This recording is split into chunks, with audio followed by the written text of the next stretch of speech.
Hello, everyone. It's Frank, and we're about to tackle some key questions for your Texas CDL General Knowledge Test. Getting your commercial driver's license in the Lone Star State means knowing your stuff when it comes to safe vehicle operation. Let's get right to it. What is the most important reason for doing a pre-trip inspection? To ensure the vehicle is safe to operate. A thorough pre-trip inspection is your fundamental responsibility to prevent accidents and breakdowns. On to the next one. Why should you check wheel bearing seals during your pre-trip inspection? For leaks. Leaking wheel bearing seals can lead to wheel bearing failure, which is a serious safety hazard. What's after this?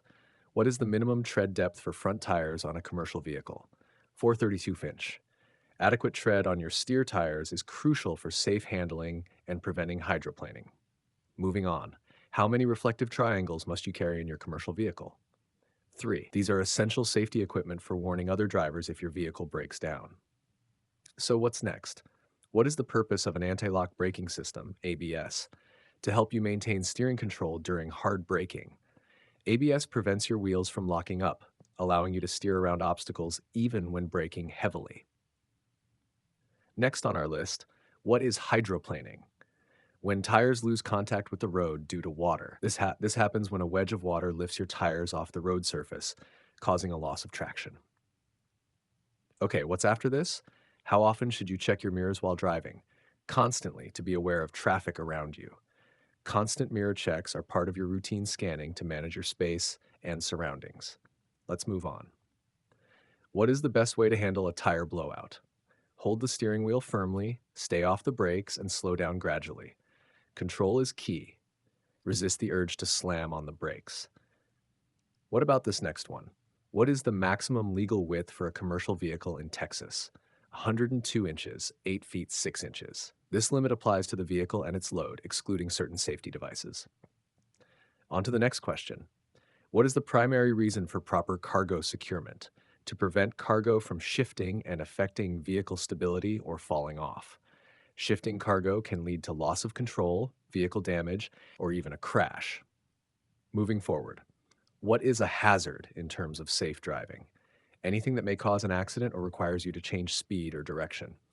Being able to identify potential hazards early is a critical defensive driving skill. Let's consider the next one. What should you do if you are being tailgated? Increase your following distance and allow the tailgater to pass. Give yourself extra space in front so you don't have to brake suddenly, which could cause the tailgater to hit you. And the next point. What is the danger zone around a bus or large commercial vehicle? The area where the driver has blind spots and cannot see other vehicles. Never drive or linger in a commercial vehicle's blind spots. What's next? When inspecting your vehicle's exhaust system, what should you look for? Leaks, holes, or bent pipes. An improperly functioning exhaust system can lead to carbon monoxide poisoning or fires. Moving on to this. What is the maximum number of seconds of following distance recommended for a 40-foot commercial vehicle at 40 miles per hour? 4 seconds. The rule of thumb is 1 second for every 10 feet of vehicle length that speeds below 40 miles per hour, and then add an extra second if over 40 miles per hour. For 40 feet at 40 miles per hour, it's 4 seconds. All right, let's see. What is the purpose of engine retarders, Jake brakes? To help slow the vehicle and reduce the need for using service brakes. Engine retarders help control your speed, especially on downgrades, reducing wear on your primary brakes. What's after this? When should you downshift a manual transmission in a commercial vehicle? Before starting down a hill and before entering a curve. Downshifting before these maneuvers gives you better control and prevents overusing your brakes. Next question. What is the minimum BA blood alcohol concentration for a CDL holder to be considered under the influence in a commercial vehicle in Texas? 0.4%. This is a federal standard for commercial drivers and is much stricter than the limit for regular drivers. Let's get to this one. What does a low air pressure warning light buzzer indicate in an air brake system? That the air pressure in the tanks has dropped below a safe level, usually 60 psi. This is a critical warning. You must stop and fix the problem before continuing. Okay, what's next? What is the purpose of blocking and bracing cargo? To prevent cargo from moving sideways, forward, or backward. Proper blocking and bracing ensures your load stays secure throughout the trip. Moving on. What is the primary cause of commercial vehicle rollovers? Driving too fast on curves or ramps. The high center of gravity of commercial vehicles makes them very susceptible to rollovers when speed is too high in turns. So, what's next? When are you required to stop before a railroad crossing in Texas? When a train is approaching, when directed by a signal, or when transporting certain hazardous materials. Texas law requires specific stops for commercial vehicles at railroad crossings for safety. Next on our list, what is the safest way to back a large commercial vehicle? Use a spotter and back slowly. Always goal, get out and look if you don't have a spotter. Okay, what's after this? What's after this? What is the escape ramp or runaway ramp for? To provide a safe place for vehicles to stop when their brakes fail on a downgrade. These ramps are designed to help runaway vehicles stop safely without causing a major incident. Let's move on. What should you do if you become drowsy while driving? Pull over and take a short nap or get some sleep. Driving while fatigued significantly impairs your driving ability and increases accident risk. What about this next one? How often must you inspect your vehicle's cargo after starting a trip? Within the first 50 miles and every 150 miles or 3 hours thereafter. Regular cargo checks are essential to ensure the load remains secure. On to the next question. What is a coupling device and why is it important to inspect? The mechanism that connects a trailer to the tractor, vital for safe towing. A properly inspected coupling device prevents trailer detachment. Moving forward, what is the effect of doubling your speed on braking distance? It increases your stopping distance by 4 times. This highlights how crucial speed management is for stopping safely. Let's consider the next one. When driving in heavy rain or snow, what should you do to improve safety? Reduce your speed significantly and increase your following distance. Reduced visibility and slippery conditions demand slower speeds and more space. And the next point, what is the purpose of a driver's inspection report? To document any defects or problems found during the pre-trip or en route inspections. These reports help ensure that vehicle issues are identified and addressed. What's next? What is the critical step when approaching a bridge or overpass in freezing weather? Assume the bridge surface is slippery, even if the road leading to it isn't. Bridges freeze faster and stay frozen longer because air circulates above and below them. Moving on to this. What is communicating in safe driving? Using signals, lights, and horn to alert other drivers of your intentions. Clear communication helps prevent misunderstandings and accidents. All right, let's see. What is the main reason for checking tire inflation pressure regularly? To ensure safe handling, prevent blowouts, and improve fuel efficiency. Proper tire pressure is vital for optimal performance and safety. What's after this? What should you do if your steering feels heavy or unresponsive? It could indicate a problem with the power steering system or low tire pressure. Stop and inspect. Any change in steering feel warrants immediate attention. Next question.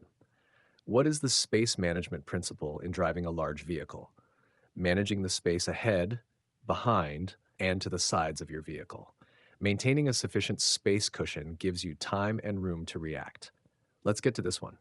When driving at night, what is a good rule for headlight usage?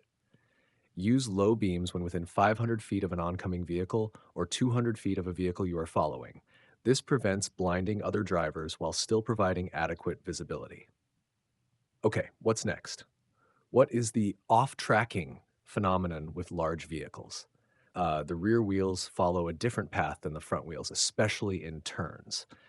Be mindful of off-tracking when turning, as the rear of your vehicle will swing wider or cut tighter. Moving on, what should you do if your brakes fail while driving? Downshift to a lower gear, pump the brake pedal rapidly, and if needed, use the parking brake slowly. Try all available methods to slow your vehicle safely. So, what's next? What is the proper way to use your turn signals? Signal early and continuously, allowing other drivers time to react. Early and clear signaling is a basic but critical safety measure. Next on our list, what is the most common type of commercial vehicle crash? Rear-end collisions. Maintaining adequate following distance is your best defense against rear-end collisions. Okay, what's after this? What is the maximum height allowed for a commercial vehicle in Texas unless otherwise specified? 14 feet. Always know your vehicle's height and pay attention to overhead clearance signs. Let's move on. How do you check for cracked or broken spring hangers, spring leaves, or missing bolts during a pre-trip inspection? Visually inspect them from underneath the vehicle. These components are crucial for your vehicle's suspension and stability. What about this next one? What is the primary danger of driving with loose or unsecured cargo? It can shift, causing loss of control, or fall off, creating a road hazard. A shifting load can cause a rollover or sudden loss of balance. On to the next question. What is the low bridge or overhead clearance warning sign for? To indicate that your vehicle's height may exceed the available clearance. Always pay attention to these signs to avoid damaging your vehicle or a structure. Moving forward, what is the proper technique for backing with a trailer? Back slowly, use a spotter, and make small steering corrections. Small, deliberate movements are key to successful trailer backing. Let's consider the next one. What is the purpose of a safety triangle or flare kit? To warn other drivers of a disabled vehicle on the roadside. These devices are essential for protecting yourself and others when your vehicle is stopped on the highway. And the next point, when driving on a downgrade, what is the most important braking technique? Use a low gear and apply the brakes intermittently to control speed without overheating them. This snub braking method prevents brake fade and allows your engine to help slow the vehicle. What's next? What should you do if you are involved in an accident? Stop safely, protect the scene, notify authorities, and exchange information. Following these steps ensures safety and proper documentation after an incident. Moving on to this, what does it mean if your vehicle's suspension system has leaf springs that are broken or missing? The vehicle will be unstable and potentially dangerous to drive. Damaged suspension components compromise vehicle control and safety. All right, let's see. What is the recommended following distance for a commercial vehicle when the road is wet? Increase your following distance to at least 6 seconds. Wet roads significantly increase stopping distance, so more space is needed. That wraps up our study guide for the Texas CDL General Knowledge Test. Keep reviewing, stay alert, and practice safe driving habits. You're well on your way to becoming a professional driver in Texas.